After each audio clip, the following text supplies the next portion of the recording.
Jahas, hyvää päivää. Nyt on kuulkaa päässyt käymään sillä tavalla, että me aletaan tekemään YouTube-videoita. Ja miksi näin? Niin mä oon oikeastaan pidemmän aikaa jo miettinyt, että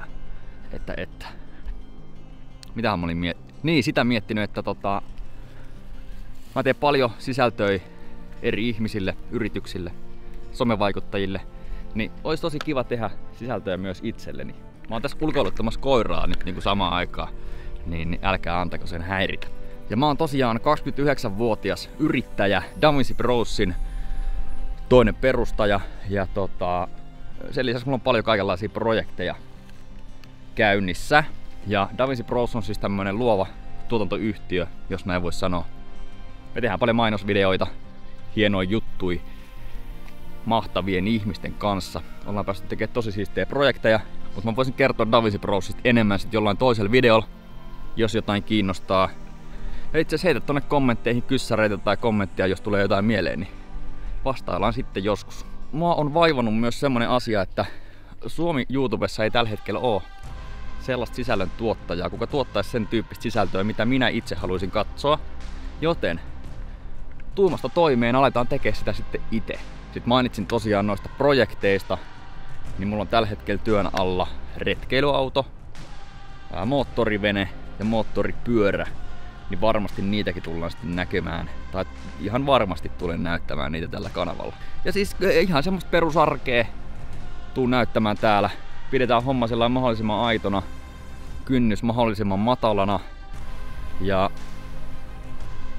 kyllä te tiedätte. Mä voisin vaikka ensimmäiseksi näyttää, että mitä mä oon tehnyt tällä viikolla. Mä oon varmaan kuukauden päivät nyt joka maanantai ollut kuvaamassa semmoista jääkiekkojoukkuetta kuin Puita HC. Ja jos et tiedä mikä se on, niin se on Ville Kallen, Märkä Simon ja Jason Nikkisen perustama tämmönen jääkiekkojoukkue, missä pelaa paljon tunnettuja kasvoja, entisiä jääkiekkoilijoita, artisteja, mut myös ihan semmosia perusihmisiä. Perusihmisiähän on artistit ja jääkiekkoilijatkin, ei siinä mitään, mutta joo. Mennään kattoo miltä maanantai siellä näytti. Näin, pelkkää hyvä. Näin! Hyvä. Tuo nähdään. Taas mennään. Joo. Ai. Kuuleeko kukaan? Halo. Hei, kamera, leikkaa kakkoseen, hei. Ei tän pitänyt olla mun homma, hei. Munhan piti päästä pelaa tänne. Ei, sä et tänään mahu. Eiks me nyt lähdetä? Eikä me luovuta näitä hommat, hei. Ei tästä tuu mitään. Annetaan ammattilaisten hoitaa nää. Joo. Mennään me pelaa. Joo, mennään kulla. Mulla on pakkovoitto tänään. No sulla on iso pakkovoitto. Mä oon autissa. Sittenhän meillä on taas puhevälit hetkeksi mennyt. No sulla on ollut tänään kyllä vähän tommonen, niin mä huomasin heti kun mä tulin hallille, että otsa on vähän enemmän rypyssä. En tiedä, Mr. Fine kautta, niin ei oo. Itellä tässä ihan valoisa maanantai koirapuiston kautta tähän näin ja pikku Ujo Pasanen huulee. Faija ja Broidikin tulos katsomaan, niin rouva jäi tänään tekee makaronilaatikkoa kotiin, niin saa hengitellä ja rauhassa tuolla. Eikä me laiteta puita uuniaan, mennään jälleen tästä. Ei. Puita!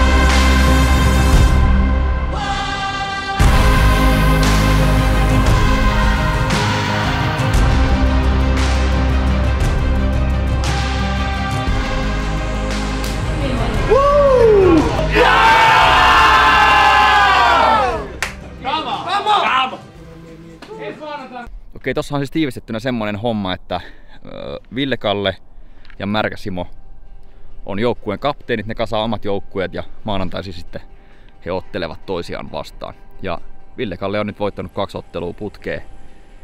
Silloin kun tää video tulee ulos ensi maanantaina, niin on itse asiassa 3. ottelu. Ottelusarja on katkolla, niin eletään hyvin jännittäviä aikoja.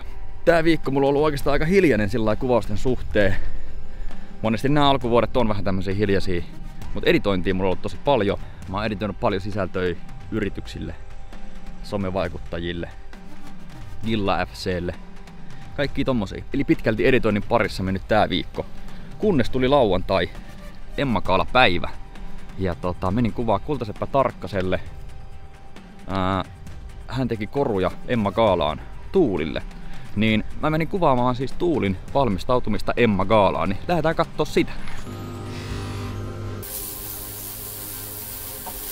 Mä tiedän, että mestarilla on vähän kiire Tuulin kanssa, mutta pitäähän mullakin saada jotain koruja. Kattokaa. Koskaan ei voi olla överi. Ei koskaan.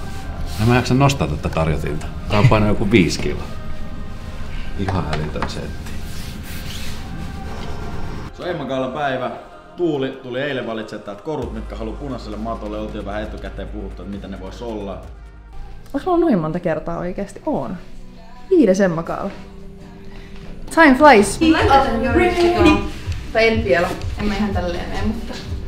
Joo, nyt me käydään nopsaa autopesussa, koska mulla on siis hävyttömän likainen auto. Ja musta on että mä sotken itteni siihen, jos...